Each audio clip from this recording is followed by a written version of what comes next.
गांव के हरे भरे खेतों में रहने वाला रामलाल एक साधारण किसान था। उसका जीवन मिट्टी, हल और प्रकृति से गहरे जुड़ा हुआ था।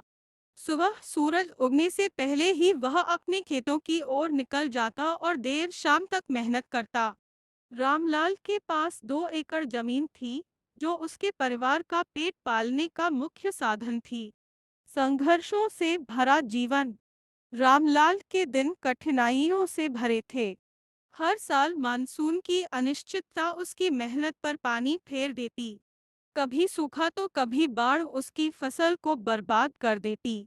एक बार उसकी पूरी गेहूं की फसल तेज बारिश और ओलों के कारण खराब हो गई। उसके ऊपर कर्ज का बोझ बढ़ने लगा। उसने साहूकार से पैसे उधार लिए थे, जो अब सूद के साथ बढ़कर भारी रकम बन गई। परिवार में उसकी पत्नी गीता और 2 बच्चे थे। गीता घर संभालती और बच्चे पढ़ाई में जुटे थे। रामलाल चाहता था कि उसके बच्चे पढ़ लिखकर एक बेहतर जीवन जिएं, लेकिन आर्थिक तंगी ने उनके सपनों पर अड़चन डाल दी। उम्मीद की किरण।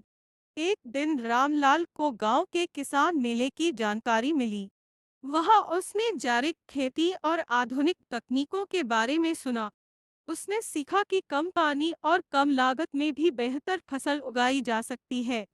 रामलाल ने इस नई जानकारी को अपनाने का फैसला किया। उसने साहस जुटाकर अपने खेतों में जैविक खाद और ड्रिप सिंचाई तकनीक का इस्तेमाल शुरू किया। शुरुआत में गांव के अन्य लोग उसका मजाक उड़ाते थे, लेकिन रामलाल ने मेहनत और धैर्य से काम किया। धीरे धीरे उसकी मेहनत रंग लाई। उसकी फसल अच्छी होने लगी और लागत भी कम हुई। उसने अपनी फसल को सीधे शहर की मंडी में बेचना शुरू किया, जिससे उसे अधिक मुनाफा हुआ। सफलता की कहानी। कुछ वर्षों की कड़ी मेहनत के बाद रामलाल ने अपना कर्ज चुका दिया। उसकी आर्थिक स्थिति सुधरने लगी। उसने अपने बच्चों को अच्छे स्कूल में दाखिला दिलाया। अब वह न केवल खुद के लिए, बल्कि गांव के अन्य किसानों के लिए भी प्रेरणा बन चुका था। रामलाल ने अपने अनुभवों को गांव के अन्य किसानों के साथ साझा किया। उसने एक किसान समूह बनाया, जहां सभी लोग मिलकर खेती के नए तरीकों और चुनौतियों के समाधान पर चर्चा करते थे। उसके प्रयासों से गांव के अन्य किसान भी आधुनिक और टिकाऊ खेती की।